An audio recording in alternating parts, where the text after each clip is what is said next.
बिस्मिल्लाहिर्रहमानिर्रहीम। अस्सलाम वालेकुम नाज़रीन, आप देख रहे हैं मेरा यूट्यूब चैनल कैपिटल व्यूज़ में हूँ ज़ुबारिया रहमान।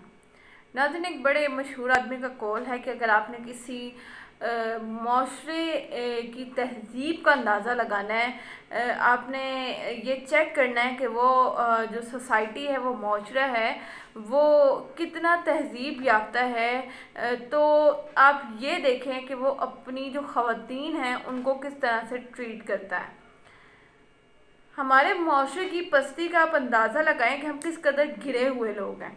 मुझे इस बात का अंदाज़ा आज हुआ कि जो वाक़या पेश आया, मैं बात कर रही हूँ मीनार पाकिस्तान पर होने वाले उस दर्दनाक सानहे की, जिस पर आज जो है वो पूरा पाकिस्तान बहैसियत एक पाकिस्तानी कौम शर्मिंदा है। वो क्यों शर्मिंदा है? क्योंकि वाक़या एक ऐसी जगह पर पेश आता है जहाँ पाकिस्तान की बुनियाद रखी गई थी, पाकिस्तान की आज़ादी की बुनियाद रखी गई थी। इस वक्त नाज़रीन ट्विटर पर टॉप ट्रेंड चल रहा है यासिर शामी के नाम से। मैंने ये ट्रेंड देखा तो मुझे लगा कि शायद इस बंदे को सारे बड़ा अप्रिशिएट करे होंगे, क्योंकि ये वो वाहिद बंदा है जो सबसे पहले विक्टिम का इंटरव्यू करने गया। सिर्फ ये नहीं, इनके साथ हमारे बड़े मारूफ और मशहूर सहाफ़ी इकरारुल हसन साहब भी मौजूद थे।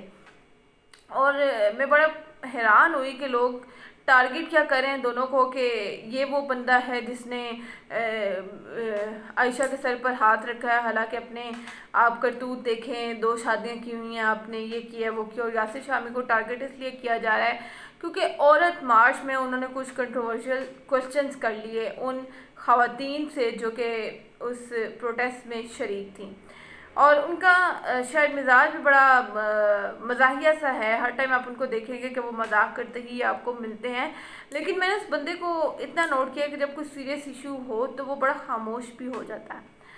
हम एक ऐसे शख्स को टारगेट कर रहे हैं जो अपनी ड्यूटी पर था, जिसकी ये जॉब है कि कभी कोई प्रोग्राम करना, कभी कोई प्रोग्राम करना, जो भी लेटेस्ट अपडेट हो उसके हवाले से जो है वो बातचीत करना। लेकिन मुझे बड़ी शर्म महसूस हुई ये देख के कि हम उसे टारगेट कर रहे हैं, और बजाय ये कि हम विक्टिम को अब इंसाफ दिलवाएं, हम उस लड़की के लिए आवाज़ उठाएं। हम बोलना शुरू हुए तो इकरार और यासिर शामी के अगेंस्ट बड़ा अफसोस के साथ कहना पड़ा है।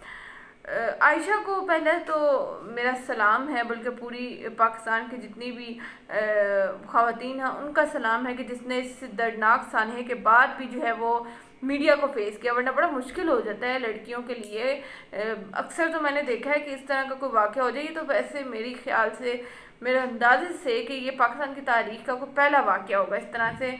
वरना भरे बाज़ार में किसी को छेड़ना, किसी की इज्जत जो है वो तार तार करना, लड़कियां अक्सर जो है वो ख़ुदकुशी तक कर लेती हैं मजबूरन। तो आयशा ने हिम्मत पकड़ी, आयशा ने सामना किया मीडिया का। पहले तो उनको सलाम है। बात करेंगे डॉक्टर शहबाज गिल साहब ने एक ट्वीट किया और वो पढ़ के मुझे बड़ी हैरानगी हुई है। साहब क्या फरमाते हैं कि शनाख्त का काम शुरू कर लिया गया है। कुछ घंटे पहले जो है वो उन्होंने इस हवाले से ट्वीट किया था कि हमारे जो आला अफसरान हैं, पुलिस के आला अफसरान, वो वीडियो का जो है वो जायज़ा ले रहे हैं और नादरा की मदद से जो है वो इसकी शनाख्त मुकम्मल कर ली जाएगी, इनके आईडीज़ कार्ड को जो है वो ट्रेस किया जाएगा, ये जो भी मामला है।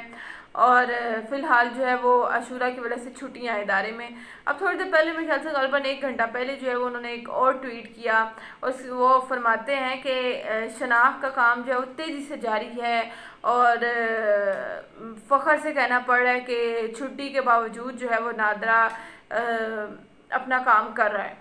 तो बहुत जल्द जो है वो जो भी इस वाक़े में मुलव्विस अफराद हैं उनको जल्द अज जल्द गिरफ़्तार किया जाएगा और सख्त तरीन सज़ा दी जाएगी। ये सख्त तरीन सज़ा जो है वो इन्होंने ज़ाहिर जाफ़र साहब को भी देनी थी। ये सख्त तरीन सज़ा जो है वो इन्होंने उस्मान मिर्ज़ा साहब को भी देनी थी, जिस केस में अब ज़मानतें शुरू हो चुकी हैं। तो ये सख्त तरीन सज़ाएँ शायद ट्वीट की हद तक रह गई हैं, बाकी अब मज़ीद कुछ नहीं रहा सख्त तरीन सज़ाओं में।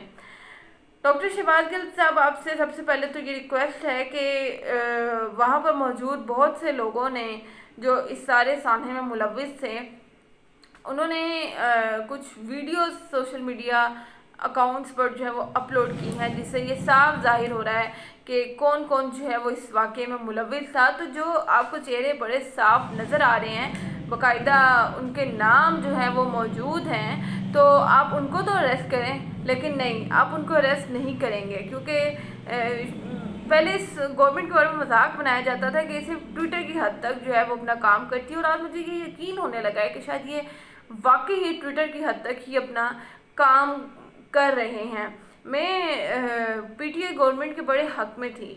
इमरान खान साहब जब भी कोई गुफ्तगू करते थे तो मैं बड़ा जो है वो उनको अप्रिशिएट करती थी कि यार ये बंदा शायद वाकई जो है वो गरीब आवाम का दर्द महसूस करता है। लेकिन खान साहब, अब हमें जो है वो गुर्बत से शायद निजात नहीं चाहिए, हमें नौकरियां नहीं चाहिए, हमें घर नहीं चाहिए, हमें तहफ़्फ़ुज़ चाहिए, हमें इंसाफ चाहिए, नूर मुकद्दम का इंसाफ चाहिए, हमें कुर्रतुल ऐन का इंसाफ चाहिए, हमें ज़ैनब का इंसाफ चाहिए।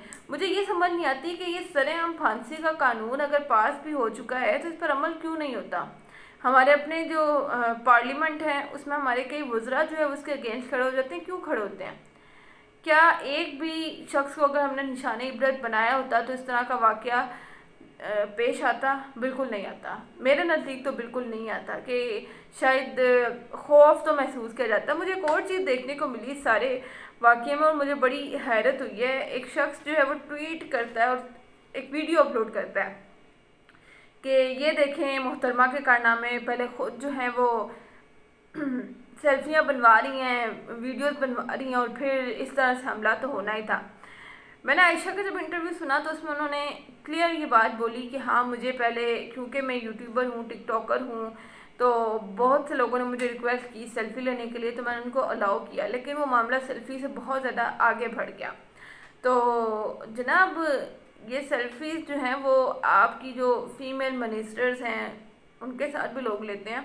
कभी कोई ऐसा वाक़या पेश नहीं आया, तो आप ये टारगेट ना करें कि उन्होंने खुद अलाउ किया और फिर ये तो होना था। ये क्यों होना था?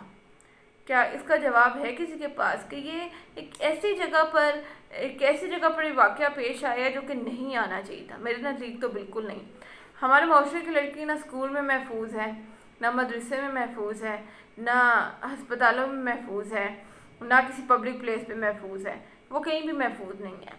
और हमारे हुक्मरान जो बड़े दावे से कहते हैं कि जो जालिम है उसको सज़ा होगी, तो मेरे ख्याल से इमरान खान साहब, डॉक्टर शहबाज गिल साहब, फैज़ल हसन चौहान साहब, अब वक्त आ गया है कि आप इनको इबरत का निशाना बनाएं, क्योंकि मज़ीद शायद अब हमारी हिम्मत नहीं है। कंटिन्यूसली ये केसेस हो रहे हैं। अभी हम E11 वाले वाक़े से नहीं निकले थे कि नूर मुकद्दम का वाक़या आ जाता है, अभी हम उससे नहीं निकलते कि ये एक और इतना दर्दनाक वाक़या पेश आता है कि अब मुझे लगता है कि इसका असर जो है वो कई लड़कियों पर, बल्कि हर लड़की पर पड़ा होगा। और अब मुझ समेत पाकिस्तान की कोई भी लड़की खुद को महफूज नहीं समझती। तो आपसे यही मुतालबा है कि अब एटलीस्ट आयशा को इंसाफ फराहम करें, क्योंकि ना तो उसने कोई नाजेबा कपड़े पहने थे, ना उसने कोई नाजेबा हरकत की थी, और ना ही वो किसी लड़के से तन्हाई में मिलने गई थी जिसको टारगेट किया जा रहा है। इस वाक़े के हवाले से जो भी अपडेट होगी वो आपके साथ ज़रूर शेयर करूँगी। अब तक के लिए इतना ही, मुझे दीजिएगा इजाज़त। अल्लाह हाफ़िज़।